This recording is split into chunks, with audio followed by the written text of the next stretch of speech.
इस वीडियो में हम आपको क्लास 9th का इतिहास बुक, ठीक है, भारतीय भवन का, देख लीजिए, भारतीय भवन का आपका इतिहास है, हिस्ट्री बुक है, 9th क्लास का है। और इसका हम लोग जानेंगे चैप्टर 1 आपका है भौगोलिक खोजें। और ये 8 चैप्टर टोटल है इतिहास में, तो 8 का 8 हम बताने वाले हैं, तो आप लोग वीडियो में लास्ट तक बने रहें। तो इस वीडियो में हम पहला चैप्टर जानेंगे और पूरा आपको समझाएंगे, जैसे आप कोचिंग में पढ़ते होइएगा उस प्रकार से आपको समझाएंगे बढ़िया से, आपको कहीं जाने की कोई दिक्कत नहीं होगी, आप समझिएगा। और पार्ट 2 वीडियो में हम इसका अति लघु, लघु, दीर्घ जो प्रश्न उत्तर है सभी प्रश्न का उत्तर भी आपके इसी चैनल पर डालेंगे। तो आप लाइक करके वीडियो को सब्सक्राइब कर लीजिए, ठीक है, चैनल को। तो चलिए शुरू करते हैं, ध्यान दीजिए। देखिए, तो सबसे पहले समझते हैं क्या दिया गया। देखिए, 15वीं 16वीं शताब्दी में, ठीक है, 15वीं 16वीं शताब्दियों में यूरोप में नए देशों और व्यापारिक मार्गों की खोज की होड़ सी लग गई। 1500 ईस्वी और 1600 ईस्वी जो था, उस समय यूरोप में नए नए देश और जो व्यापारिक मार्ग, जिस रास्ते से व्यापार हो वैसे मार्ग की खोज में होड़ लग गया, लोग खोज करने का शुरुआत कर दी। ध्यान दीजिएगा, चैप्टर शुरू करते हैं। बोल रहा है 15वीं 16वीं शताब्दियों में यूरोप में नए देशों और व्यापारिक मार्गों की खोज की होड़ सी लग गई। अब देखिए, 15वीं और 16वीं शताब्दी में तो यूरोप जो है वहाँ पर नए नए देश और व्यापारिक मार्ग, जिस रास्ते से लोग व्यापार करते थे, उस रास्ते की खोज सब लोग करना शुरू कर दिए। अब शुरू जो कर दिए, तो इसके लिए नाविक लोग क्या करने लगे कि नाव से अपने अपने देश में शासकों का समर्थन एवं संरक्षण भी सभी को प्राप्त था, तो नाव से सभी लोग नई दुनिया का पता लगाने की शुरुआत कर दी। अब देखिए, तो भौगोलिक खोजों ने यूरोप में आधुनिक युग के आगमन की पृष्ठभूमि भी तैयार कर दी। अब नया नया देश खोजेंगे तो आधुनिक युग आएगा, नया युग आएगा। अब समझिए, आपका अगला पॉइंट है अंधकार युग की अवधारणा, जिसमें हमारा पहला पॉइंट है पवित्र रोमन साम्राज्य। क्या है रोमन साम्राज्य, समझते हैं। देखिए, तो पश्चिमी रोमन साम्राज्य के पतन के पश्चात, जब इनका पतन खत्म हो गया, उसके बाद यूरोप में अराजक स्थिति व्याप्त गई, मतलब खराब स्थिति आ गई। प्राचीन सभ्यता संस्कृति पतन के कगार पर पहुंच गई। अब पुराने सभ्यता संस्कृति थी, वो पतन के कगार, मतलब खत्म होने, वो सभ्यता बर्बाद होने के कगार पर पहुंच गई, ठीक है। बर्बर आक्रमणों के परिणाम स्वरूप राजनीतिक एवं प्रशासनिक व्यवस्था नष्ट प्राय हो गई। आक्रमण जो होता था, तो अब देखिए, आक्रमण होने का मतलब दूसरे देश या अलग अलग प्रकार के सैनिक आक्रमण जब करते थे तो प्रशासनिक व्यवस्था खत्म हो गया। फ्रांक जाति के वीर विजेता और शासक साल्मा, जो 742 से 814 ईस्वी के बीच थे, इनकी जो इस अवस्था था, खराब अवस्था, उस अवस्था का लाभ उठाकर 9वीं शताब्दी में एक शक्तिशाली साम्राज्य की स्थापना की। और इस साम्राज्य के अंतर्गत फ्रांस, जर्मनी, रोम और इटली के बड़े भाग शामिल थे। साल्मा का यह साम्राज्य कैरोलिंगियन साम्राज्य के नाम से विख्यात है, ध्यान रखिएगा। साल्मा ने उस समय के ईसाई जगत के धर्मगुरु पोप की अधिसत्ता, जगत के जो धर्मगुरु थे पोप, उसी की सत्ता को, उसी के शासन को यह स्वीकार कर लिया, ठीक है।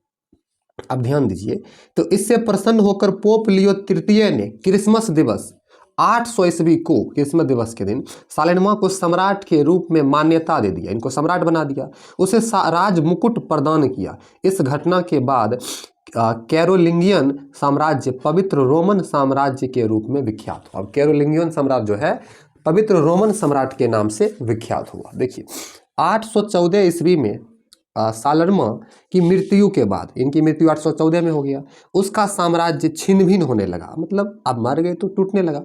तो ऐसी परिस्थिति में एक नई व्यवस्था का उदय हुआ, जिसे सामंतवाद कहा जाता है। अब समझ गए, इनका राज्य छिन्न भिन्न होने लगा, तो ऐसी स्थिति में एक नया व्यवस्था का उदय हुआ, जिसको सामंतवाद। देखिए, सामंतवाद कृषि और भूमि पर आधारित मध्ययुगीन व्यवस्था थी, कृषि और भूमि पर आधारित, ठीक है। इस व्यवस्था में जितने भी जमीन होते हैं, उसका सभी जमीन का मालिक राजा होता था, और उसके राजा के नीचे पद के अनुसार अलग अलग सामंत होते थे, जैसे ड्यूक या ड्यूक को बोलते थे अर्ल, बैरन, नाइट। सामंत सुरक्षित मैनर में रहते थे, मतलब सुरक्षित मैनर में रहते थे। और सबसे निचले पायदान पर कृषक होते थे और कम्मी, कृषक जो खेती करते हैं, और कम्मी जो अर्ध आधा दास हुआ, मतलब नौकर कह सकते हैं। कृषि के अतिरिक्त राजनीतिक व्यवस्था में भी यही पद्धति अपनाई गई, राजनीतिक व्यवस्था में भी इसी प्रकार की व्यवस्था थी। ठीक है, समझिएगा। तो पुनर्जागरण के समय के पूर्व काल में, जब पुनर्जागरण काल हम जिसको कहते हैं, उसके पहले के काल में यूरोप में मध्य युग कहा जाता था। यूरोप के काल को, समय को क्या कहा जाता था? मध्य युग कहा जाता था। मध्य युग में सामंती व्यवस्था में वर्ग विभेद बढ़ा, मतलब जाति धर्म के नाम पर वर्ग विभेद बढ़ा और कलह, अलग अलग प्रकार की अराजकता फैल गई। ठीक है, तो इसी को कुंद कर दिया था, इसी को मतलब अराजकता फैल गया। तो आप समझ सकते हैं जितना भी साहित्य, कला, जो भी चीज़ था, विकास था, सभी को दिक्कत दे दिया, सभी को कुंद कर दिया, खत्म कर दिया। तो इसी व्यवस्था ने अंधकार युग को जन्म दिया। किसको जन्म दिया? अंधकार युग को। ठीक है, अब है रोमन कैथोलिक चर्च।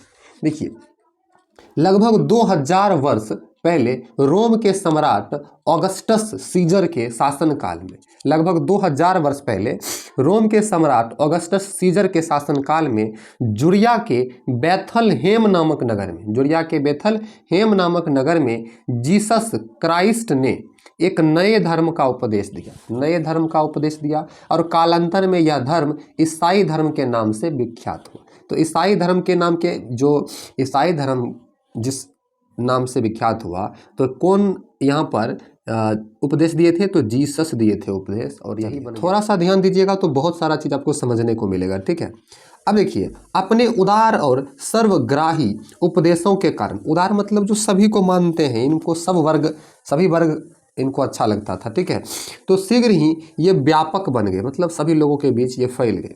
समस्त यूरोप इसके प्रभाव में आ गया, इनके बात मानने लगे, बहुत सारा चीज़ हो जाता है। ठीक है, और व्यापक बन गया। रोमन सम्राट को कंस्टेंटाइन ने 324 ईस्वी में ईसाई धर्म को रोम का राजधर्म घोषित कर दिया। अब 324 में ईसाई धर्म को रोम का राजधर्म घोषित कौन किया? कॉन्स्टेंटाइन। ठीक है, समझिएगा।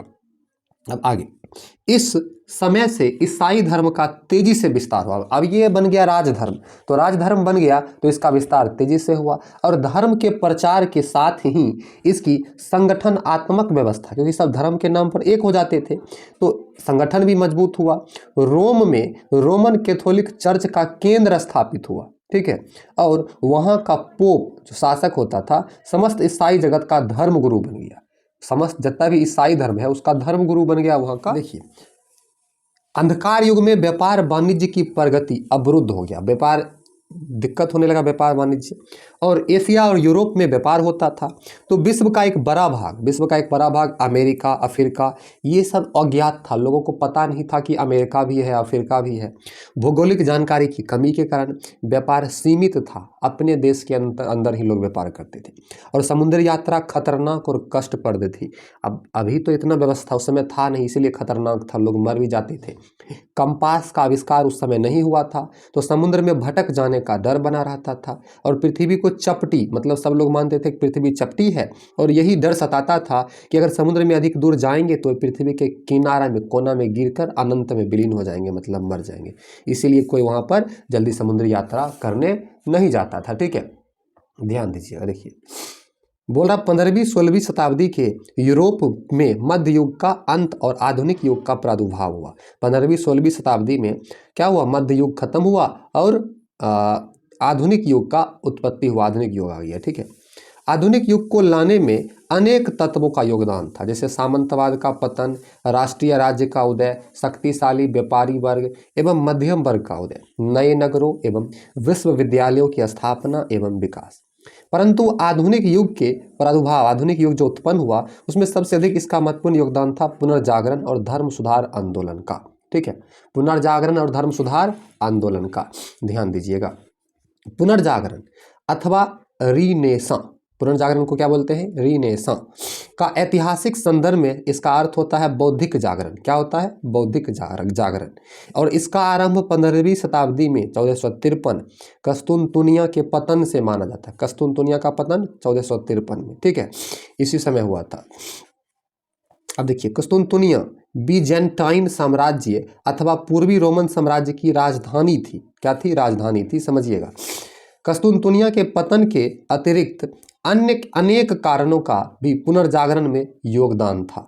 जेरूसलम, जो अभी आधुनिक इजराइल में स्थित है जेरूसलम, जिसे ईसाई अपने पवित्र भूमि मानते थे। जेरूसलम को ईसाई अपना पवित्र भूमि मानते थे, पर तुर्कों ने अपना अधिकार जेरूसलम पर स्थापित कर लिया था और इसे मुक्त कराने के लिए ईसाइयों एवं तुर्कों में धर्म युद्ध हो गया। धर्म के नाम पर क्या हो गया?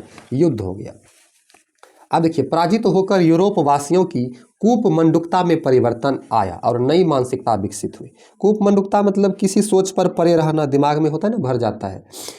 इसी प्रकार मंगोल सम्राट कुबलाई खान के दरबार में विभिन्न देशों के विद्वानों, व्यापारियों और कलाकारों के आपसी मेलजोल संपर्क से भी पुनर्जागरण को बल मिला।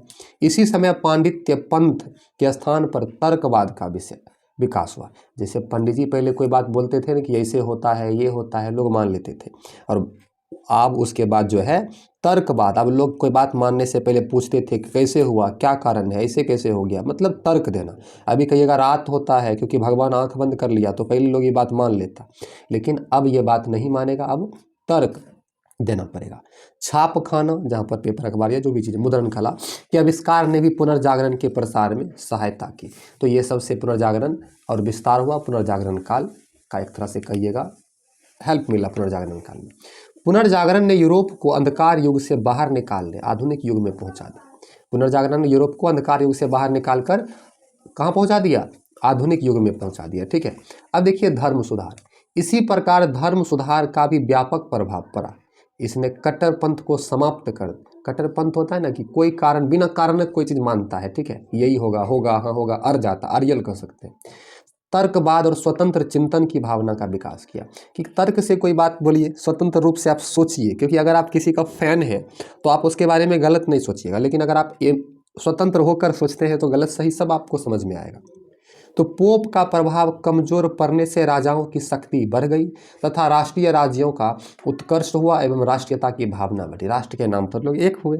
चर्च द्वारा लगाए गए जो आर्थिक प्रतिबंध था वो समाप्त होने से वाणिज्य व्यवसाय की वृद्धि हुई और भौगोलिक खोजों का रास्ता स्ट्रॉन्ग मजबूत हुआ।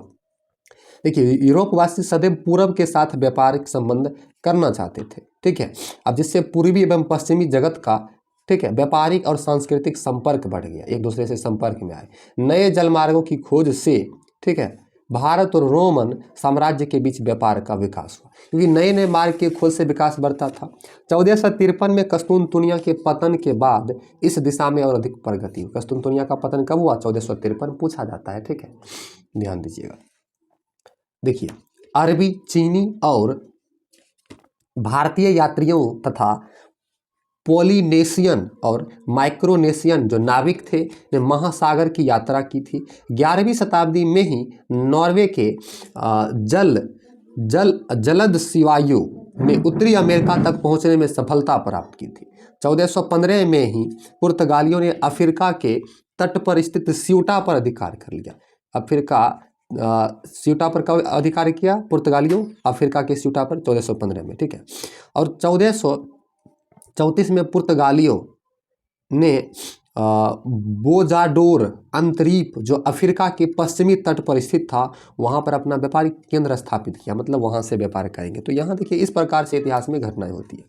1460 तक पुर्तगाली अफ्रीका के सबसे पश्चिमी छोर केप वर्डे तक पहुंच चुके थे। 15वीं शताब्दी में इन भौगोलिक खोज में अधिक गति आया, मतलब और अधिक से लोग इसमें लगे, उसको खोजने की शुरुआत की, ठीक है।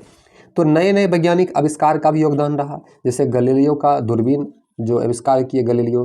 1380 में अरबों जो कुतुबनुमा का ज्ञान अरबों यूरोप वासियों से इसका लाभ उठाया। कुतुबनुमा आप कंपास को कहते हैं, दिशा जिससे पता चलता है, ठीक है। तो इसकी सहायता से दिशा एवं दूरी का पता लगाकर आसानी से कहीं भी जा सकता था, ठीक है। मार्ग भटकने की संभावना कम हो गई क्योंकि मानचित्र में एस्ट्रोलेब जो अक्षांश बताने वाला जो मशीन था, ठीक है, उसमें व्यवहार में उसमें सुधार आया, ठीक है। और नए मानचित्र तथा मार्गदर्शक पुस्तकों के फलस्वरूप समुद्र यात्रा सुगम हो गई, ठीक है। और उसी समय जो था पुर्तगालियों ने हल्के और तेज गति से चलने वाले कैरेवल जहाज बनाए, ठीक है, कैरेवल जहाज, जहाज रानी, ठीक है। तो अलग अलग प्रकार के मशीन के द्वारा, ठीक है। अगला है आग्नेयास्त्रों का ज्ञान। जहाजरानी में विकास के साथ सुरक्षा के दृष्टिकोण से जहाजों में आग्नेयास्त्र, अग्नि का अस्त्र रखने की परंपरा विकसित हुई। मतलब अस्त्र कि जहाजों को बंदूक एवं तोपों से क्या हो सुसज्जित किया जाने लगा, जिससे जहाज अपनी यात्रियों के दौरान, यात्रा के दौरान, जब यात्राओं के दौरान समुद्री डाकुओं का मुकाबला कर सके। इससे समुद्री यात्रा सुरक्षित हो गई, ठीक है। तो आपसे क्वेश्चन पूछेगा भौगोलिक खोजों का कारण, तो आप कहिएगा कौतूहल का भावना, मानसून की जानकारी, नवीन नए वैज्ञानिक आविष्कारों का योगदान, जहाजरानी में विकास, आग्नेयास्त्रों का ज्ञान, भौगोलिक ज्ञान में वृद्धि, स्पेन वासियों का उत्साह, व्यापार वाणिज्य का विकास, धर्म युद्धों का प्रभाव, राष्ट्रीय राज्यों का उत्कर्ष, कुस्तुनतुनिया का पतन, ये सारा भौगोलिक ज्ञान में वृद्धि। अब भौगोलिक ज्ञान में वृद्धि क्या हुआ कि 15वीं शताब्दी तक अनेक पुस्तकों द्वारा लोगों का भौगोलिक ज्ञान बढ़ रहा था या बढ़ चुका था। जैसे टॉलमी की पुस्तक जियोग्राफी का खोजी नाविकों पर व्यापक प्रभाव था। 1477 में प्रकाशित इस पुस्तक के द्वारा नाविकों को विभिन्न क्षेत्रों के अक्षांश एवं देशांतर को समझने और उनके भूगोल को जानने में उनको मदद मिली, ठीक है। टॉलेमी ने बतलाया कि दुनिया गोल है। कौन बताया? टॉलेमी। यह 3 महाद्वीपों यूरोप, एशिया और अफ्रीका में बटा हुआ है। महासागर कम चौड़े हैं जिन्हें आसानी से पार किया जा सकता है।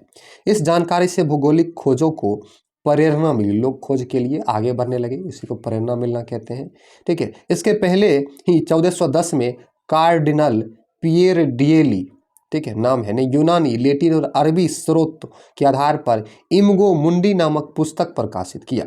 इस पुस्तक से जो ज्ञान प्राप्त हुआ उसके आधार पर कोलंबस को समुद्री अभियान पर जाने की प्रेरणा मिली, मतलब जाने का मन हुआ उसका, ठीक है। और इस विशेष ज्ञान का उन्होंने यात्रा के दौरान प्रयोग किया, नक्शे और समुद्रिक अभियान में इनको सहायता मिला, ठीक है। तो आप समझ सकते हैं कि एक एक आविष्कार जो है भौगोलिक खोजों में उनको मदद हुआ। अब धर्म युद्ध का भी प्रभाव पड़ा, क्योंकि 11वीं 12वीं शताब्दियों में आधुनिक जो इजराइल है स्थित जेरूसलम, पवित्र नगर उसको कहा जाता था, हॉली सिटी के आधिपत्य के प्रश्न पर ईसाई और तुर्की के बीच लंबा संघर्ष हुआ, ठीक है। तो जिससे सामंतवाद को क्षति हुआ। अब सामंतवाद को क्षति हुआ तो उससे भौगोलिक खोज या अलग अलग प्रकार प्रेरणा मिली, क्योंकि सामंतवाद को क्षति हुआ जिससे राष्ट्रवाद के नाम पर लोग इकट्ठा हो गए। राष्ट्र के नाम पर, आप समझ सकते हैं, राष्ट्र के नाम पर सभी एक हो जाते हैं। अब देखिए 1488 में बार्थोलोमियो डियाज ने अफ्रीका के दक्षिणतम बिंदु, जिसका नाम है उत्तम आशा अंतरिप, उसका पता लगाया, ठीक है। और इससे क्या हुआ कि भारत पहुंचने का रास्ता सरल हो गया। भौगोलिक खोजों की दिशा में कोलंबस और वास्को डिगामा के नाम अग्रणी हैं। इटली का क्रिस्टोफर कोलंबस, स्पेन का राजा फर्डिनेंड द्वितीय और रानी इसाबेला की सहायता प्राप्त कर अगस्त 1492 में अपनी समुद्रिक यात्रा पर निकला। उसके साथ 3 जहाज और नाविकों की एक टुकड़ी थी। उसका उद्देश्य पूर्व की ओर बढ़ते हुए भारत और चीन पहुंचना था, परंतु रास्ता भटकने के कारण वह पश्चिम दिशा में बढ़ता हुआ 12 अक्टूबर 1492, इस डेट को ध्यान रखिएगा, 12 अक्टूबर 1492 को एक अन्य स्थान पर पहुंचा। इसे भारत समझकर उसने इस स्थान का नाम इंडीज रखा। यहाँ के निवासियों को उसने रेड इंडियन कहा। यह स्थान अमेरिका के निकट गुआना हानी द्वीप था। कोलंबस ने इसे बहामा नाम दिया। कालांतर में यह स्थान सैन सेल्वाडोर और वेस्ट इंडीज के नाम से विख्यात हुआ। सोच लीजिए कि कितना इन लोगों को मेहनत लगा होगा खोजने में। कोलंबस की खोज को महत्वपूर्ण स्थान दिया गया और इस दिवस को 12 अक्टूबर 1492 को स्पेन का राष्ट्रीय अवकाश दिवस घोषित किया गया। सोचिए, कोलंबस ने 1502 तक दूसरे नाविक अभियान गए और नए स्थानों की खोज की। कोलंबस की मृत्यु के बाद फ्लोरेंस के नाविकों और भूगोलवेत्ता अमेरिगो वेस्पुची ने अमेरिका की यात्रा की तथा अपनी पुस्तक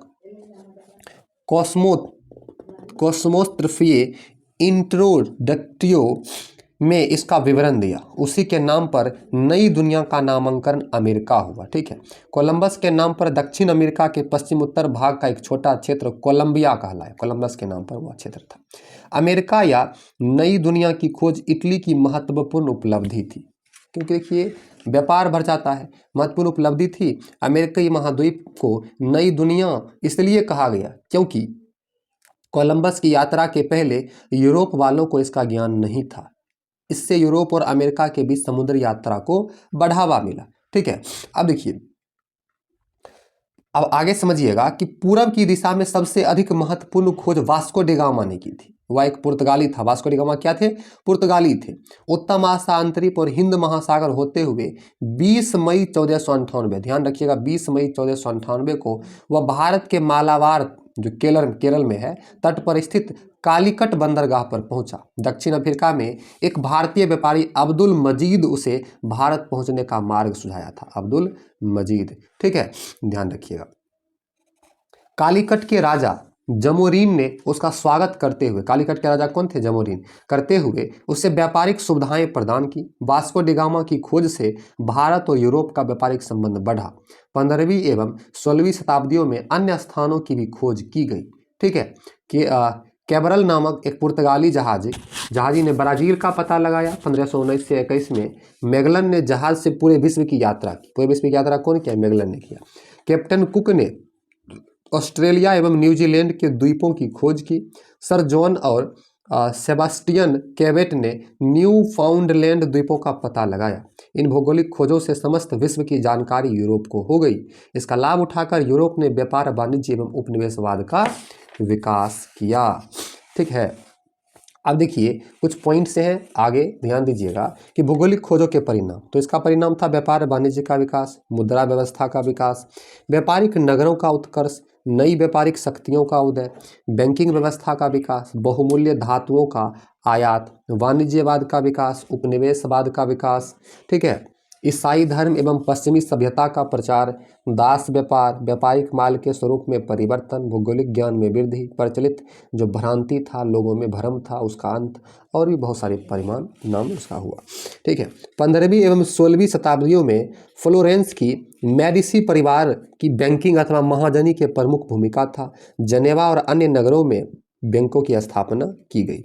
अब देखिए बहुमूल्य धातुओं का आयात, नए देशों की खोज के पूर्व यूरोप में कीमती धातु जैसे सोना और चांदी की कमी थी, परंतु देशों की खोज ने इस कमी को पूरा कर दिया। नई दुनिया में आने वाले सोना चांदी ने यूरोपीय अर्थव्यवस्था को मजबूती प्रदान किया कि 16वीं शताब्दी में मैक्सिको और पेरू से इतनी अधिक चांदी आई कि लगभग 80 वर्षों तक यूरोपीय अर्थव्यवस्था चांदी पर निर्भर रही और इससे मुद्रास्फीति हुई और कीमतों में वृद्धि हुई।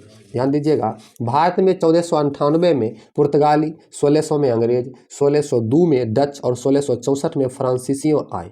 इन लोगों ने अपनी व्यापारिक कोठियाँ मतलब कंपनियां स्थापित कर यूरोपीय व्यापार का विकास किया, क्योंकि अलग अलग देश के थे तो अपने देश का विकास करेंगे। ठीक है, दास व्यापार समझिएगा, भौगोलिक खोजों और व्यापार वाणिज्य के विकास ने मानव श्रम का महत्व बढ़ा दिया, क्योंकि मानव मेहनत करने वाले लोग चाहिए था। इसकी आपूर्ति के लिए नए खोजे गए देश जैसे अमेरिका, अफ्रीका, वहाँ के जो मूल निवासी थे उसको गुलाम बनाकर यूरोपीय बाजारों में बेचा गया। लिस्बन दास व्यापार का सबसे बड़ा केंद्र था। उपनिवेशवाद के विकास के साथ दास व्यापार बढ़ता गया। इन दासों पर अमानुषिक मतलब जानवर की तरह अत्याचार किए जाते थे और इनसे कठिन से कठिन परिश्रम करवाया जाता था। औपनिवेशिक शक्तियों ने इन दासों का शोषण कर अपनी अर्थव्यवस्था विकसित की। अब सोच लीजिए, आदमी को खरीदता बेचता था, अब सोच लीजिए दास बनाकर आपको खाना भी नहीं देगा, काम भी बहुत करवाएगा। भारत के कपड़े और मसाले, अफ्रीका का मोती, अमेरिका के नारियल का व्यापार होने लगा। कहवा, चाय, गन्ना, मक्का, आलू, तंबाकू, नील जैसे सामान यूरोप के बाजारों में पहुंचे। इसी प्रकार भारत और अन्य पूर्वी देशों में यूरोप से चाय, कॉफ़ी, तंबाकू और आलू का आयात हुआ। भारतीय फल, आम और गन्ना अन्य देशों में पहुंचे। यहाँ से कुछ दूसरा सामान दूसरे देश में और वहाँ से यहाँ आता था कुछ सामान। और भौगोलिक खोजों के अन्य महत्वपूर्ण परिणाम भी हुए, जैसे जहाजरानी का विकास हुआ, नक्शा, कंपास, दूरबीन जैसे यंत्रों का आविष्कार हुआ और इसका उपयोग बढ़ा। ठीक है, हमारा ये चैप्टर खत्म हो गया है और इसमें देखिए आपका कुछ ऑब्जेक्टिव्स है। कस्तूनतुनिया का पतन, तो 1492 में वास्को डी गामा किस देश का रहने वाला है? तो पुर्तगाल का। अमेरिकी महाद्वीप की खोज कौन किया? अब यहाँ पर देख लीजिए, अमेरिकी महाद्वीप का खोज कौन किया? तो अमेरिकी महाद्वीप का कोलंबस ने किया। उत्तर महासागरीय का पता किसने लगाया? तो उत्तर महासागरीय का पता कौन लगाया? बार्थोलोमियो डियाज ने लगाया। तो इस प्रकार से आप इसका आंसर दे सकते हैं और यहाँ पर दिया हुआ भी है रिक्त स्थान, मिलान का सभी दिया गया है। तो अति लघु और लघु पार्ट 2 वीडियो में अति लघु और लघु का हम प्रश्न उत्तर करेंगे। वीडियो देखने के लिए धन्यवाद। सब्सक्राइब कर लीजिए क्योंकि अगला चैप्टर भी हम पढ़ाएंगे, पूरा खत्म करेंगे सोशल साइंस। थैंक यू, मिलते हैं अगले वीडियो में। धन्यवाद।